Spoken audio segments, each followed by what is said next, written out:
Hello everyone, welcome back to my channel. In this particular video, I will be talking about the qualities of an HR manager or a personal manager. जिस तरह से हमारे पास एक function marketing है, हमारे पास production है और उन सब में एक मैनेजर्स होते हैं, उसी तरह से हमारे पास HRM एक डिपार्टमेंट है और उसमें भी एक मैनेजर होता है जिसके पास कुछ सर्टेन क्वालिटीज होनी चाहिए।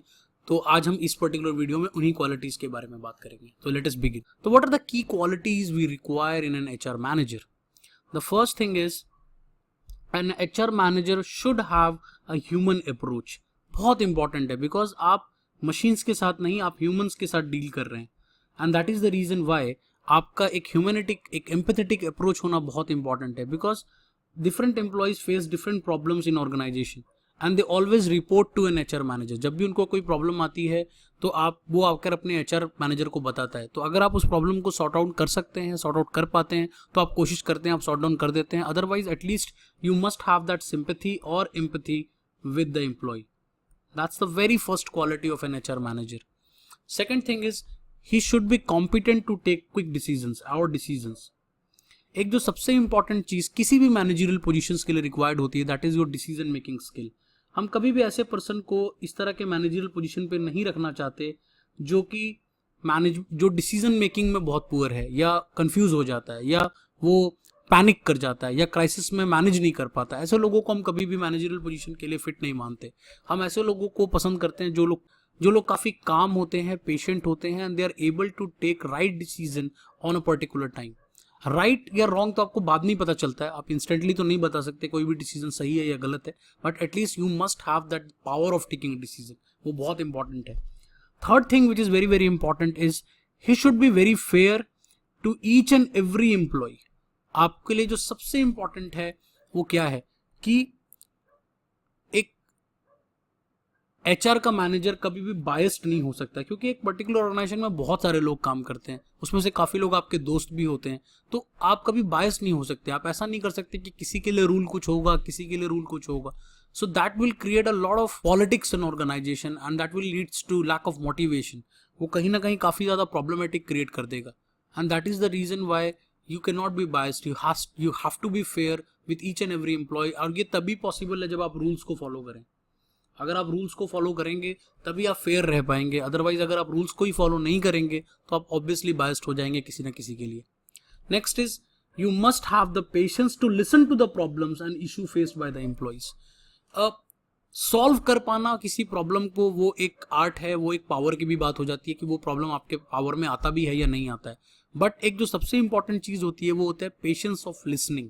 एक लिसनिंग स्किल बहुत इंपॉर्टेंट है एक HR मैनेजर के लिए, क्योंकि जब भी एम्प्लॉयज कोई प्रॉब्लम लेकर HR मैनेजर के पास जाता है तो वो अक्सर काफ़ी ज़्यादा गुस्से में होता है एंड वो मोस्टली शाउट करने लग जाता है। फॉर एग्जांपल, अगर उसकी सैलरी काटी गई है, उसको बोनस नहीं मिला है, उसकी कोई छुट्टी सैंक्शन नहीं हो रही, इस तरह की कई प्रॉब्लम्स लेकर एम्प्लॉय HR के पास जाते हैं। तो इन दैट सिचुएशन आपको बहुत पेशेंटली और बहुत कामली उनको सुनना पड़ता है और आप कोशिश करते हैं या एटलीस्ट उनको ये दिलासा देते हैं कि आपको प्रॉब्लम सॉर्ट आउट कर देना चाहिए। जब मैं इंडस्ट्री में काम करता था, हमारे ऑर्गेनाइजेशन में एक बड़ा फेमस ये था कि जो HR के लोग होते हैं बड़े मीठी छुरी जैसे होते हैं।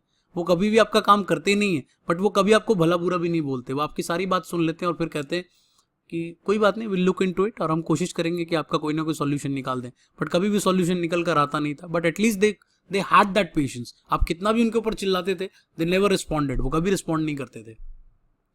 ही should be a great leader to guide employees towards the. आपके पास एक अच्छी लीडरशिप क्वालिटी बहुत इंपॉर्टेंट है। बिकॉज आप अगर एक रोल फिगर नहीं है, आप एक मेंटर की तरह नहीं है, तो एम्प्लॉयज को कभी भी आप मोटिवेट नहीं कर पाएंगे एंड आप ऑर्गेनाइजेशन गोल्स की तरफ उनको डायरेक्ट नहीं कर सकते।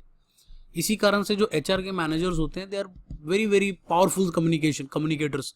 वो काफ़ी अच्छे कम्युनिकेटर्स होते हैं। They are always try to motivate people through their empathetic sympathetic behaviour and also through their motivation speech. वो कुछ ना कुछ कराते रहते हैं और through their training sessions. That is very very like most of the organization ये होता रहता है। Next is he must have a sense of social responsibility and make employees aware about the social obligation। एक बहुत important part है कि जो organisation है वो तो सोशल रिस्पॉन्सिबिलिटी करती ही करती है, बट अपार्ट फ्रॉम दिस जो HR है वो भी एम्प्लॉयज को कई तरह के सोशल ऑब्लिगेशन में इन्वॉल्व करने की कोशिश करता है। फॉर एग्जाम्पल, हम कई बार इन्वायरमेंटल फ्रेंडली डे मनाते हैं, कई बार हम सारे एम्प्लॉयज़ को कहते हैं आप साइकिल यूज़ करें, हम कई बार कई एम्प्लॉयज़ को कहते हैं कि we should not be throwing garbage on roads. इस तरह के काफ़ी सारे कंपेन्स बड़ी बड़ी कंपनीज करती हैं just to ensure that people should get involve in to these activities, और उसमें एक यूनिटी भी नज़र आती है ऑर्गेनाइजेशन की, एक उनके मोनोटोनस जॉब से कुछ नया हो जाता है, वो भी एक फ़ायदा होता है। Plus over a period of time एक पर्टिकुलर डे पर आप कम से कम इन्वायरमेंट के लिए, सोसाइटी के लिए कुछ ना कुछ कंट्रीब्यूट कर रहे होते हैं। तो these are certain qualities of an HR manager. इसके अलावा जो एक और चीज इंपॉर्टेंट है that is you must have great communication skills and you must have courageous enough to deal with trade union, media and top management. तीन ऐसी bodies हैं जो एक एचआर को डील करना पड़ता है। पहला ट्रेड यूनियन।